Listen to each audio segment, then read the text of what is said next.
My name is Chloe. I am 16 years old, and I am going to tell you about the night a man climbed to the second floor of my best friend's house and pressed his face against her bedroom window with a camera. We were inside when it happened. We saw him. He saw us. And none of us knew how long he had been out there before we noticed. Stay with me on this one, because it starts with a single Instagram comment, and it ends somewhere much worse. If you watch true scary stories, hit subscribe before we get into it, and comment below what city you are in right now, because where you are tonight might matter more than you think. Alexis and I had been best friends since 4th grade. We lived directly across the street from each other. I could see her bedroom window from my bedroom window. We had grown up in that kind of proximity where you stop knocking before you just walk in. Her parents knew me, my parents knew her. It was the kind of friendship that made both houses feel like yours. On a Wednesday afternoon in early October, I was lying on my bed scrolling through Instagram. Normal, boring, the usual. I saw Alexis had posted a new photo of herself sitting beside her backyard pool. She was in a bathing suit, sunglasses on, smiling at the camera. Her friend was in the background. It was a nice photo. Totally normal. The kind of thing 16-year-old girls post on Instagram because summer is ending and they want to remember it. I liked the photo. Then I scrolled through the comments before leaving my own. There were maybe 12 comments, most of them from girls we knew at school. Some heart emojis, some fire emojis, a few inside jokes. Then at the very bottom left, only a minute before I was reading it, was a comment from a username I did not recognize. The username was Jamo0235. No profile picture visible in the thumbnail. The comment said, "You are a very hot little lady." I stared at that for a moment. We are 16, Alexis is 16, and someone had just called her a hot little lady in the comments of a photo she posted publicly. I clicked the profile. The account belonged to a man who appeared to be somewhere in his late 30s or early 40s. His face was in maybe 3 of the photos. The rest were random landscapes, close-up shots of objects, a half-finished bottle of beer, on a table, some kind of stone garden statue. The photos had almost no engagement. Some had 0 likes. A couple had 1. He had 15 followers, but he was following over 100 accounts. One of them was Alexis. I texted her immediately. I told her to look at the comment and block the account. She texted back within 30 seconds. "Yeah, I know, it is so creepy." She blocked him. I went back and left my own comment on her photo. We both moved on, except we did not actually move on. We just thought we did. The next afternoon, Alexis and I walked home from school together, the way we always did. We had a biology project due at the end of the week, so the plan was to go to her house, work on it for a couple of hours, and order food. We were about half a block from her house when I noticed the car. White sedan, moving slowly, keeping pace with us on the street beside the sidewalk. Not stopped, not parked, moving, matching our walking speed. Alexis noticed it at the same time I did. She grabbed my arm and said, "Come to my house with me, do not go home." We picked up our pace and cut across the lawn to her front door. I heard the car behind us slow down as we reached her porch. I did not look back. We got inside and Alexis locked the front door. When she finally looked out the front window, the car was gone. We stood in her entryway for a moment, just processing. We both said it out loud at the same time. That was the same guy. We did not actually know that. We had no proof, but we both said it immediately and neither of us questioned it. Alexis's parents were not home. They were not going to be home until late. We agreed to stay inside, keep the doors locked, and not think too much about it. We worked on the biology project for a while, and then just hung out in her room listening to music and talking. Around 8, we ordered pizza. It was a normal evening. That is the thing I keep coming back to. We were completely calm by that point. We had talked ourselves out of the anxiety from earlier. 2 teenage girls in a locked house doing normal things on a Thursday night. The pizza knock came at around 8:40, except it did not sound quite right. We were upstairs in Alexis's room and we both heard it. A knock at the front door, but softer than a delivery knock. Lighter. The kind of knock someone makes when they want to be heard but not too heard. Alexis went downstairs. I stayed in her room. I could not hear much from up there, but I waited and listened. She did not open the door. I could hear her moving quietly in the hallway below the careful steps of someone trying not to make noise. Then a long silence. Then her feet on the stairs moving fast. She came back into the room and shut the door and locked it. Her face was white. She said there was a man on the front porch. Not the pizza guy. A man she did not recognize. Just standing there. Not knocking anymore. Just standing. I told her it was probably just the delivery driver, and the angle looked weird through the window. I did not fully believe that, but I said it. We both went back downstairs to check. There was no one on the front porch, just the empty stoop and the street and the dark. Alexis was insisting she was not making it up, and I was starting to say something back when we both heard it. The back door handle. Someone outside was pressing down on the handle, testing it, not knocking, just pressing. Slow and deliberate, like a person checking whether a door is locked without wanting to make noise. The lock held. The door did not open. We looked at each other for 1 second, and then we ran upstairs. Alexis locked her bedroom door. We sat on her bed. We did not speak. The pizza arrived about 10 minutes later, and we did not go down to get it. We sat on that bed and listened to the house. We told ourselves we just had to wait, stay in the room, keep the door locked, and whoever was out there would eventually give up and leave. That was the wrong thing to count on. Alexis screamed first. I spun toward the window and I saw him. A man's face in the window, just hanging there in the glass in the dark outside, like something that should not be physically possible because Alexis's bedroom is on the second floor. There is no balcony, there is no ledge. There is a patio roof below the window that you could climb onto if you were determined enough, and you had gotten onto it from the backyard. He had gotten onto it from the backyard. He was holding a camera up to the glass, pointed at us. The shutter clicked once while I was still looking at him. I screamed too. Both of us off the bed and out the door and down the stairs and straight to the basement because it was the only room in the house with no exterior windows at eye level. We stayed in the basement for 4 hours until Alexis's parents came home. We told them everything. They walked through the entire house, checking every door and window. The back door was still locked. The side gate to the backyard was hanging open. In the backyard, they found muddy footprints in the wet soil along the side of the house, leading to the patio area and the downspout he had likely used to climb up. He had been planning that for a while. You do not just walk past a house and decide to climb to the second floor window. He had looked at that house before. He had identified the window, found the road up, and decided that was where he wanted to be. I went home that night and sat in my own room and kept looking at my window. Later that night, Alexis texted me. She had gone back to look at the Instagram account of the man who had commented on her photo. The account was still accessible for another few hours before it disappeared. She had found a photo on it that she was able to screenshot before it went away. In the photo, the man was standing somewhere outside. It was not a landscape shot. It was a selfie. His face was fully visible. It was the same face she had seen in the window. She screenshot it and sent it to the police. The account was deleted or deactivated within 24 hours of her doing that. His face, his username, his 15 followers, and his 100 follows. Gone. We both set our Instagram accounts to private that week. Alexis's parents put up exterior motion sensor lights.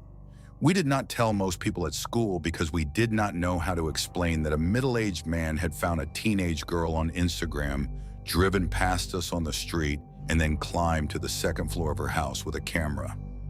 No one ever identified him definitively. No one ever charged anyone. He just disappeared like the account did, I have not posted a public photo since then. Not one. The second story I want to tell you involves a lost phone, 3 teenage boys in an abandoned building at night. My name is not in this one, but I know the people it happened to, and I have heard it enough times now that it lives in my head like it happened to me. Marcus was 17. His friends Joe and Jared were the same age. All 3 of them had gone to the same school since middle school and had the same group Snapchat that most friend groups that age have. Nothing special about it, just a place to send the stupid videos and inside jokes.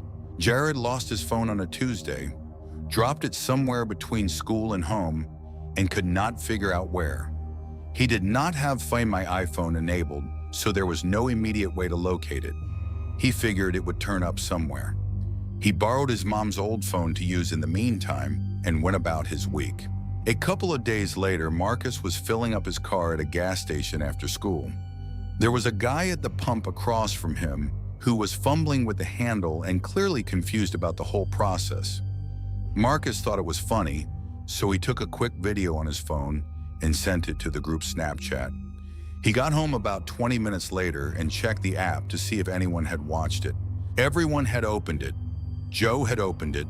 Marcus had opened it from his own account, confirming the send, and Jared had opened it. Marcus looked at that for a second. Then he texted Jared directly. "Hey, did you find your phone?" The message went through but never delivered. The bubble just sat there unread. Marcus called Joe. Joe said he was literally sitting next to Jared at that moment, and Jared absolutely did not have his phone back. Jared got on the call and confirmed it. No phone, still missing. Someone else had opened the snap from Jared's account. Joe pulled up the snap map on his own phone. Jared's account still had location services on because the original phone settings had it enabled. The dot for Jared's phone was active, and it was sitting about 2 miles away, at an abandoned construction site on the edge of their town. The building was a partially finished commercial development that had stalled out years ago. 3 stories of bare concrete and exposed rebar and empty window frames with no glass.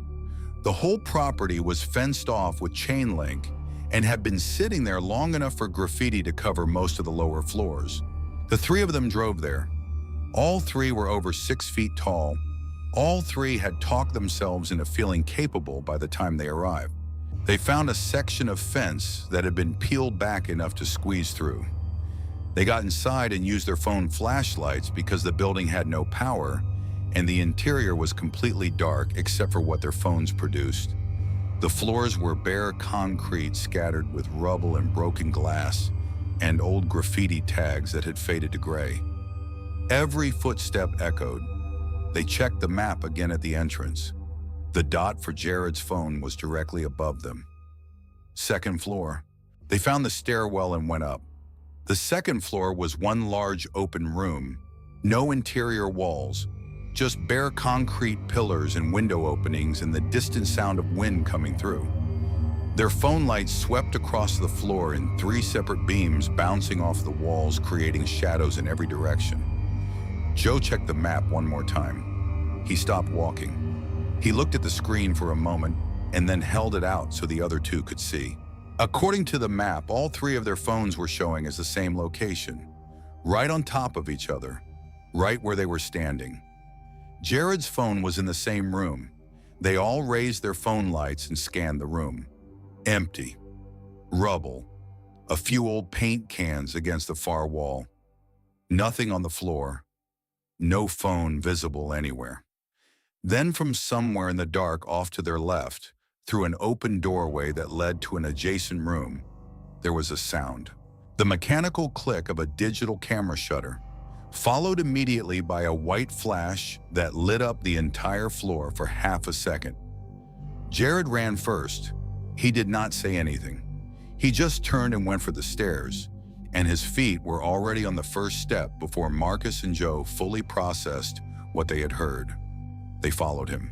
Down the stairs and through the ground floor and out through the hole in the fence and across the parking lot to the car. All 3 of them breathing hard. Nobody said anything for about 30 seconds after the car doors closed. Then Joe's phone buzzed, and Marcus's buzzed right after. A snap from Jared's account. Both of them opened it at the same time. The photo was of three boys standing in a large empty room, three phone lights pointing in three different directions, their faces partially visible in the ambient glow of their own flashlights. The caption said one word: run. The photo had been taken from the adjacent room through the open doorway. From wherever that flash had come from, someone in that building had been in the dark watching them come in, watching them scan the room, and then photographed all three of them from behind cover before they knew where to look. Marcus and Joe turned and looked at the back seat instinctively, as if somehow, I know. But they looked. They drove back to Joe's house. Nobody went back for the phone. The location on Jared's phone went dark about an hour later, turned off manually by whoever had it. 3 weeks after that, Jared signed into his account on a new phone. His Snap score had gone up by 11 points while his phone was missing. 11 snaps sent or received from his account by someone who was not him. They never found out who had the phone. They never went back to the building. Jared still does not have Find My iPhone turned on. I asked him about it once. He said he would rather just lose the phone than know where it is. I understood that more than I expected to. The third story is mine again. My name is Daniel. I was 19 when this happened, and I was away at college in a city I had moved to 8 months earlier. Still learning the area, still figuring out how things work there. My friends had been telling me for weeks to get on Tinder. I was not particularly looking for anything. I was just bored on a random Sunday, and they were all in my room being annoying about it, so I set up an account.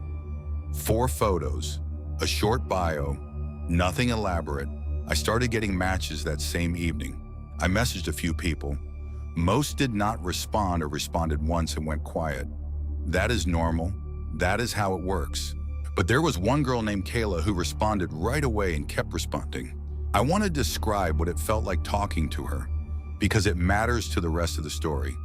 It felt easy in a way that online conversations almost never feel. Genuinely easy. I would say something and she would say something back that hit exactly right. I would make a joke and she would build on it. I would say something a little awkward and she would redirect it so smoothly that it felt less awkward retroactively. The conversation just flowed. I was relaxed in a way I had not expected to be. We talked for a few hours. At some point, she asked me what I was doing that night. I said nothing. She said I should come over. I said, okay. She sent me her address. My phone said 20 minutes away.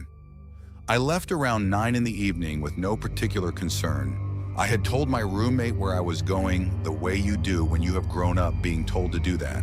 The address took me to a low-income residential area on the east side of the city. Not somewhere I had been before. The buildings were 2- and 3-story condo units built close together, the kind of construction from the 70s or 80s that has not been maintained well. Security lights on the exterior, some of them burned out. Small parking lot in front. One main entrance door. I texted Kayla when I pulled in. She replied almost immediately saying the main entrance was broken and I should come straight to the interior hallway and knock on door 7. I went in through the main entrance. It was not broken. The door opened fine when I pushed it. I did not think about that until later. The interior hallway was narrow and dim. The overhead light was flickering slightly. There were maybe 10 units total in the building, numbered on both sides of the corridor. The carpet was old and worn flat in the center. There was a smell of something like mildew and old cooking. The walls had that particular quality of having been repainted too many times where the surface looked slightly lumpy and the colors uneven. I found door 7 near the middle of the hall. The door was not fully closed. It was open by about 3 inches. Not ajar in the casual way a door gets left when you are expecting someone. Open in a specific way, controlled, deliberate. A gap that had been set and left exactly that wide. Through the gap, I could see into the apartment. It was dark except for the blue glow of a television in a far corner. The TV was on, but the volume was low. There was no other light source visible. The furniture I could make out was minimal and dark. I raised my hand to knock, and as my knuckle touched the door, the gap widened slightly because my knock pushed the door open another inch. And in that extra inch of visibility, I saw something I had not been able to see before. In the gap between the door and the door, hinges on the side where the door was attached to the frame, there is a narrow strip of visibility when a door is slightly open, a vertical slice of the space directly behind the door. Most people never look there. I looked there. There was an eye, looking back at me through the crack. A person was standing directly behind the door, on the hinge side, completely concealed, pressed into the corner of the wall, and door face turned toward the gap, watching me through the inch of space between the door and the frame. They had been standing there the entire time I had been in the hallway, watching me approach, watching me stop, watching me raise my hand to knock, waiting for me to push the door open and step inside. I pulled the door shut. I do not remember making that decision. My hand just did it. The door closed, and I was already moving back down the hallway before I had a conscious thought. Walking fast, not running. I did not let myself run because some part of my brain was saying, do not let whoever is behind that door know you know. I pushed through the main entrance and walked fast across the parking lot to my car. I did not look back at the building. I got in and started the engine and drove to the end of the block before I let myself stop and sit for a minute and breathe. My hands were shaking on the steering wheel. I thought about the door, the way it was positioned, 3 inches open, someone standing behind it pressed into the corner waiting. That is not how you greet a date. That is not how you wait for someone you are expecting. That is how you stand when you need the door between you and the other person until the last possible moment.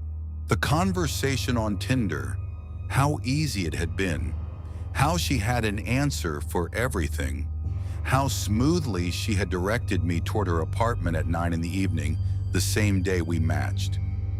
All of it had felt natural in the moment, and all of it looked different in my car outside that building. I drove home. I deleted the app that night. I told my roommate what happened. He listened and then said something I have thought about many times since. He said the scariest part was not that someone was behind the door. The scariest part was how well it had worked up until the door moved. Because it had worked. Completely. I had driven 20 minutes alone at night to an unfamiliar building based on a few hours of conversation with someone I had never met. I was relaxed. I was not suspicious. I was not being careful. I walked down that hallway in a building I had never been in before, in a neighborhood I did not know, and I was not on guard at all. And whoever was behind that door knew that. They had counted on it. I went back to the profile the next morning to screenshot what I could.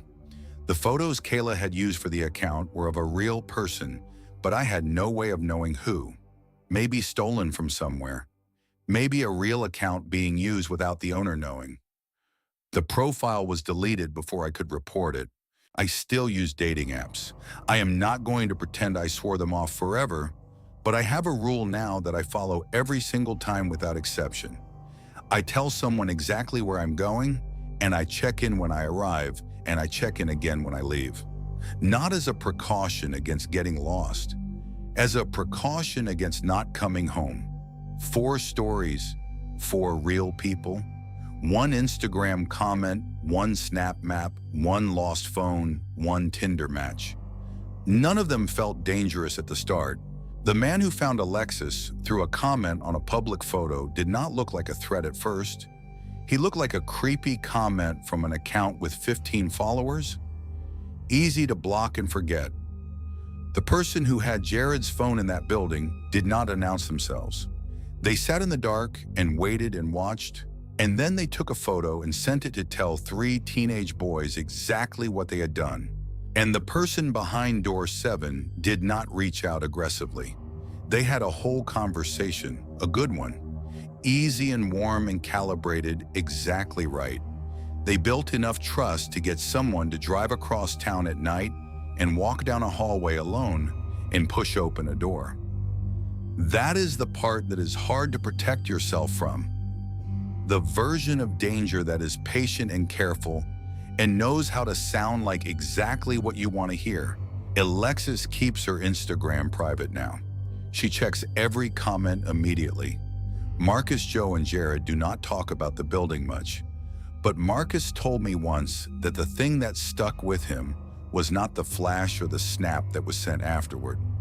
It was the realization that whoever was in that building had been there for a while, waiting in the dark, using a dead phone to watch the map and see who was coming. And as for me, I have never been back to that side of the city. I drove past it once by accident, and I took the long way home rather than past that block again. I did not even look at the building as I turned away, because I am genuinely not sure what I would do if I saw that door was still open.